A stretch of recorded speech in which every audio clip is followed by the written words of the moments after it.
Salam, selamat pagi dan selamat berjumpa kembali di channel TBK Kajapiter Tinambunan. Firman Tuhan pada hari ini di hari yang ke-164, tanggal 15 Juni tahun 2025, diambil dari kitab Mazmur pasal 16 ayat 1. Sebagai nats sebagai berikut. Jagalah aku ya Allah, sebab padamu aku berlindung. Pedoman kita selama bulan Juni adalah merupakan transformasi spiritual dari hidup lama menjadi hidup baru dan ciptaan baru bersama dengan Yesus Kristus. Dengan demikian, kita wajib menjadi saluran berkat bagi umat manusia. Dan mengenai perikop hari ini adalah doa penuh kepercayaan dari Daud. Apa latar belakang daripada perikop ini? Kita lihat di sini ialah latar belakang dari kitab Mazmur pasal 16 ayat 1 mengungkapkan perlindungan dan kerinduan akan perlindungan dan pertolongan dari Tuhan di tengah situasi sulit. Jadi adanya kerinduan, pertolongan dan perlindungan dari Tuhan. Dan ini adalah merupakan disampaikan oleh pemazmur Daud. Dalam situasi sulit, dia selalu mengandalkan Tuhan. Raja Daud menggambarkan kepercayaan kepada Tuhan sebagai satu-satunya sumber perlindungan dan kekuatan. Kalau kita baca dalam Mazmur 119 ayat 100 yang kelima 105 adalah dikatakan, firman-Mu pelita hatiku dan jalan bagi kakiku. Jadi firman itu menjadi pelita bagi kakinya dan terang bagi jalannya. Artinya dengan mengandalkan Tuhan bisa berjalan dengan baik dalam kehidupan sehari-hari. Dalam konteks Kristen, betapa pentingnya bergabung kepada Tuhan dalam setiap aspek kehidupan. Jadi kalau kita lihat pemazmur ini benar-benar memang dia mengandalkan Tuhan dalam situasi sulit apapun tantangan yang dihadapi. Maka dia membuat suatu statement dalam Mazmur pasal 23 ayat 6 mengatakan bahwa kebajikan dan kemurahan belaka meliputi seumur hidupku, dan aku berada di rumah Tuhan sepanjang masa.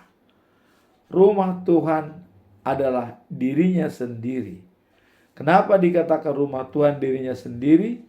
Karena fisik yang diciptakan oleh Tuhan dan dimasukkan napas kehidupan, berarti diri kita adalah merupakan tempat Tuhan bersemayam.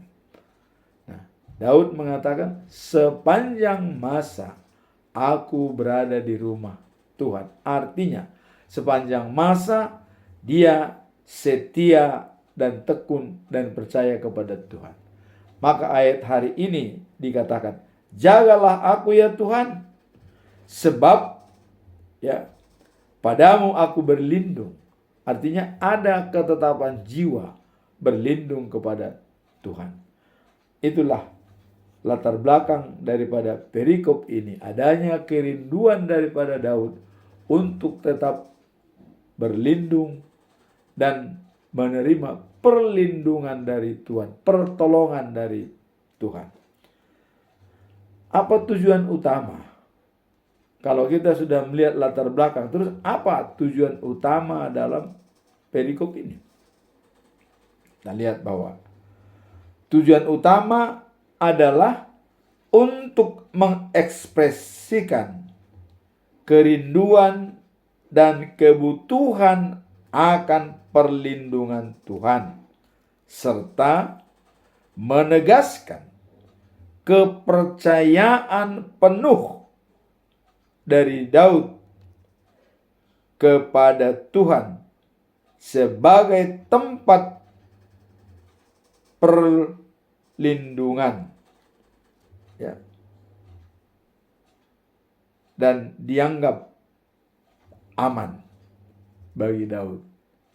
Itulah mengatakan bahwa tujuan utama adalah untuk mengekspresikan kerinduannya atas perlindungan Tuhan dengan kepercayaan dan kesetiaan yang penuh hati, tulus, benar-benar bersandar kepada Tuhan. Nah, dalam Mazmur pasal 46 ayat 2 ini merupakan pedoman kita pada waktu bulan Januari lalu, ya, Februari. Pada bulan Februari tahun 2025 dikatakan bahwa mengandalkan Tuhan sebagai sumber kekuatan dan pengharapan dalam panggilan untuk mengasihi dan menjala manusia. Jadi untuk mengasihi dan memberitakan firman Tuhan harus mengandalkan Tuhan sebagai sumber kekuatan. Nah, kalau dalam ayat tersebut dikatakan Allah itu bagi kita tempat perlindungan dan kekuatan sebagai penolong dalam kesesakan sudah terbukti. Jadi Tuhan Allah itu benar-benar terbukti dia penolong kita dalam kesesakan apabila kita menemui kesulitan. Maka dikatakan dalam Mazmur pasal 50 ayat 15, ya, panggillah aku apabila kau dalam kesesakan, supaya ku selamatkan, agar kamu memuji aku. Jadi dengan memanggil Tuhan dalam kesesakan, Tuhan akan menjawab, memberikan solusi kepada kita, supaya kita menjadi tetap setia dan tekun memuji kepada Tuhan. Itulah tujuan utama daripada ayat ini. Sekarang apa pesan moral dari Mazmur pasal 16 ayat 1? Artinya pesan moral dari pernyataan Daud, jagalah aku ya Allah, sebab padamu aku berlindung. Apa pesan moral daripada ayat ini? Pesan moralnya adalah pengakuan akan ketergantungan, ya. Jadi pengakuan akan ketergantungan atau interdependen secara total, bukan separuh-separuh, tapi total. Ketergantungan, ya, secara total sebagai pelindung dan sumber keselamatan. Jadi ketergantungan kita kepada Tuhan secara total sebagai sumber perlindungan dan kekuatan, itulah pesan moral daripada perikop ini. Jadi Makanya dalam Markus pasal 12 ayat 30 sampai 31 dikatakan, cintailah Tuhan Allahmu dari segenap hatimu, dari segenap jiwamu, dari segenap akal budimu, dan dari segenap kekuatanmu. Totalitas dari seluruh badan kita, fisik dan spiritual kita, itu mencintai Tuhan. Bukan separuh-separuh, bukan sesaat, tetapi selama-lamanya dengan utuh hati, jiwa, akal budi, dan kekuatan. Itulah yang merupakan pesan moral daripada perikop ini. Nah, kemudian yang kedua, cintailah sesamamu seperti dirimu sendiri. Inilah perwujudan daripada Daud mengandalkan Tuhan dalam setiap langkahnya. Dasarnya kita adalah Markus pasal 12 ayat 30 sampai 31. Mencintai Tuhan seutuhnya dan juga sesama manusia. Ini hal yang hukum-hukum yang diberikan oleh Tuhan sebagai kesimpulan, penyimpulan daripada hukum utama dalam Alkitab. Cinta kepada Tuhan Allah secara vertikal dan cinta kepada sesama manusia secara horizontal. Nah, kemudian dalam Mazmur pasal 46 ayat 3, ya,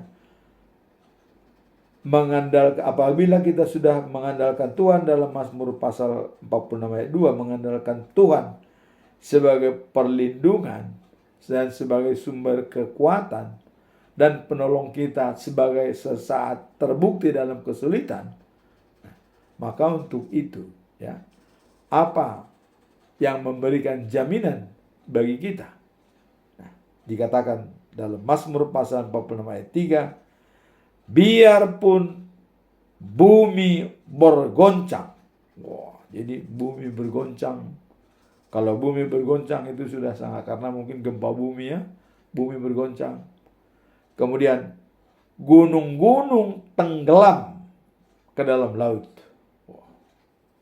Dan laut mengamuk dan bergelora. Ya, laut mengamuk dan bergelora. Kalau laut mengamuk dan bergelora, sungguh-sungguh menakutkan. Begitu besar ombak yang bisa menghantam semua yang ada. Kemudian bukit-bukit gemetar. Artinya bukit-bukit itu gemetar, ya, goyang. Tuhan mengatakan, jangan takut. Karena kita mengandalkan Tuhan sebagai sumber kekuatan dan sumber keamanan kita, sebagai security minded, ya, pengamanan kita dalam setiap tugas kita. Nah, itulah pesan moral daripada perikop ini. Dan seperti juga dikatakan oleh Daud, kebajikan dan kemurahan mengikuti aku seumur hidup, dan aku berada di rumah Tuhan sepanjang masa. Inilah pesan moral kepada kita dengan pengakuan akan ketergantungan total kepada Tuhan sebagai pelindung dan sumber keselamatan. Jadi bergantung kepada Tuhan adalah merupakan pesan moral daripada perikop ini, agar tidak menyia-nyiakan waktu yang kita jalani dalam hidup kita. Sekarang keempat, apa implementasi atau penerapan daripada ayat ini? Apa implementasinya? Dalam kehidupan sehari-hari, ya, mengajak kita, ya, jadi di sini mengajak kita untuk selalu mengandalkan Tuhan sebagai perlindungan dan penuntun di setiap langkah kita. Jadi sebagai pelindung dan penuntun. Jadi kita diajak untuk selalu mengandalkan Tuhan. Tidak ada hal-hal yang lain. Itulah implementasi daripada perikop ini. Nah, kemudian bagaimana caranya, ya? Cara untuk mengaplikasikan ayat ini, bagaimana cara mengimplementasikan ayat ini, ya?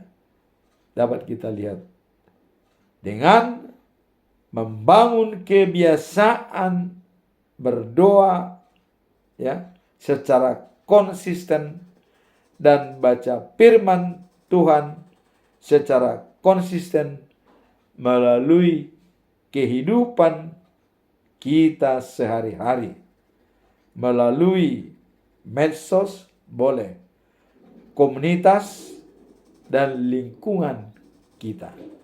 Jadi dalam hal implementasi daripada bahwa kita berlindung kepada Tuhan, kita buktikan dalam doa dan baca firman, juga dalam komunitas kita dan juga lingkungan kita berada.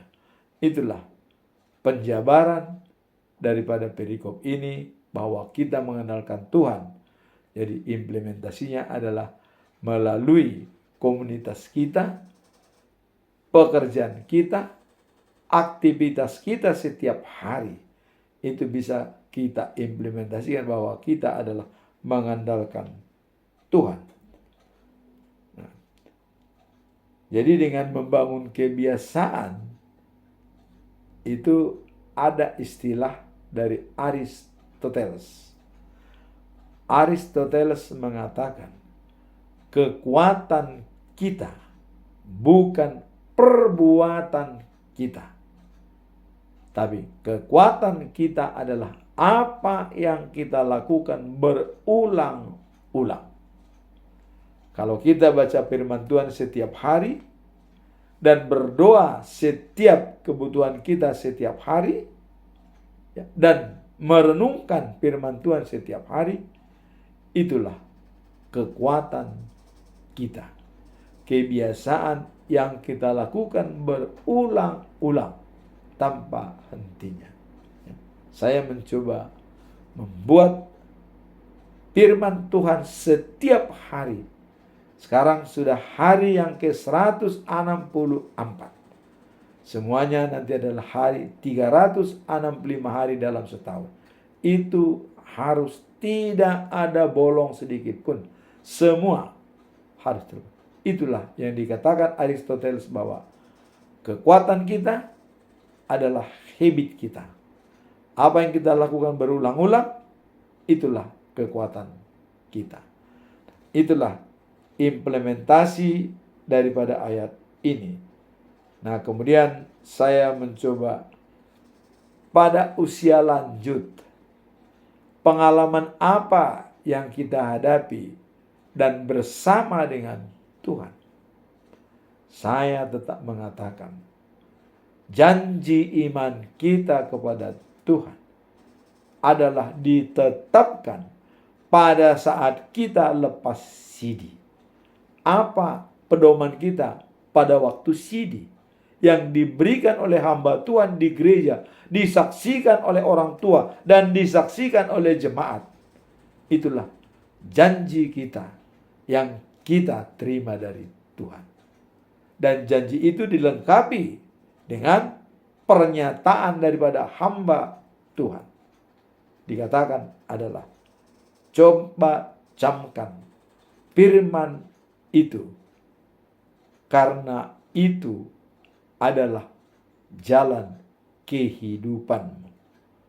Jadi dalam bahasa Bataknya dikatakan, parangehon mahatai ai ido hanguluan.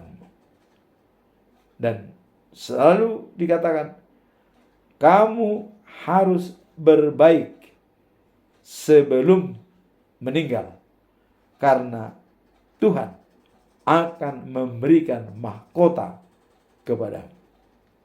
Bahasa Batak, sai buruju mahora sira samate, baru leonok kumatuh tupal hanguluan. Itu janji kita yang pertama yang ditanamkan pada diri kita. Kemudian pada saat kita berkeluarga, pemberkatan nikah, ada juga ayat pegangan kita yang disampaikan oleh hamba Tuhan pada saat dia memberikan khotbah. Apa? Nah, apa yang harus kita lakukan? Itu harus kita renungkan setiap saat. Itulah pedoman kita dalam menjalani pernikahan. Kalau saya contoh, ya, itu diberikan dalam kitab Ibrani pasal 12 ayat 2. Apa dikatakan? Fokus kepada Yesus Kristus sebagai juru selamat. Karena dialah yang merawat, membimbing, dan memimpin iman kita dari awal sampai akhir. Artinya, dari sejak kita hidup sampai nanti kita meninggalkan dunia ini, fokus kepada Yesus sebagai pembimbing dan memelihara iman kita supaya tetap teguh dari awal sampai akhir. Nah, kemudian yang ketiga ada lagi, bagi orang yang ditahbiskan sebagai hamba Tuhan, ada janji, ayat tertentu diberikan. Itu juga merupakan pedoman kita dalam hidup kita. Karena tadi dikatakan parangehon mahatai ai ido hanguluan, saya burju mahora sira samate, baru enok merutupal hanguluan. Itu dasar kita. Jadi pada saat kita ditahbiskan jadi sintua atau pendeta, ada ayat yang diberikan kepada kita. Contoh, seperti kepada saya, dikatakan dalam Kisah Para Rasul, pasal yang kelima, ayat 29. Ini adalah pernyataan Petrus pada saat dia diadili oleh mahkamah agama karena memberitakan firman Tuhan. Sehingga ada ancaman daripada mahkamah agama. Jangan lagi memberitakan firman Tuhan berdasarkan nama Yesus. Karena Yesus dianggap mereka sudah mati dan dianggap penjahat. Tapi Petrus menjawab didampingi oleh Yohanes, kami lebih menurut kepada Allah daripada manusia. Jadi langsung ditolak oleh Petrus secara tegas. Apa yang terjadi?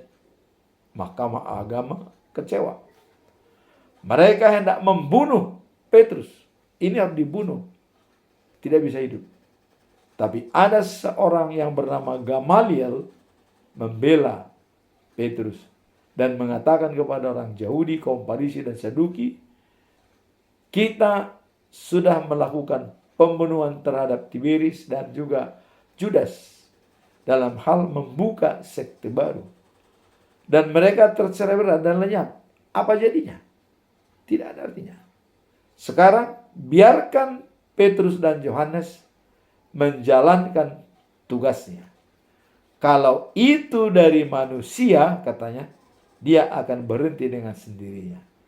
Tapi kalau itu dari Tuhan Allah, kita harus mengikutinya. Seorang Gamaliel yang benar-benar melihat kerangka berpikir daripada kaum Yahudi yang sudah kelewat batas. Akhirnya Petrus dan Yohanes tidak dibunuh, tetapi diberikan hukuman sebagai hukuman cambuk oleh mahkamah agama. Habis itu dia boleh memberitakan firman Tuhan. Nah, itulah salah satu juga implementasi daripada kita mengandalkan Tuhan. Jadi ada 3 pada saat kita pendewasaan iman, pada saat kita diberkati dengan pemberkatan nikah, pada saat kita menerima tahbisan sebagai hamba Tuhan. Itulah dasar kita untuk selalu mengandalkan Tuhan sebagai pedoman hidup kita dalam menjalani kehidupan sehari-hari menuju life after life, the new of Jerusalem. Hidup setelah kehidupan sekarang adalah di Yerusalem yang baru. Yerusalem yang baru dicatat dalam Wahyu pasal 21 ayat 9. Demikianlah firman Tuhan pada hari ini. Semoga firman ini menjadi bekal bagi kita dalam menjalankan tugas kita sehari-hari. Amin. Tuhan memberkati kita semua.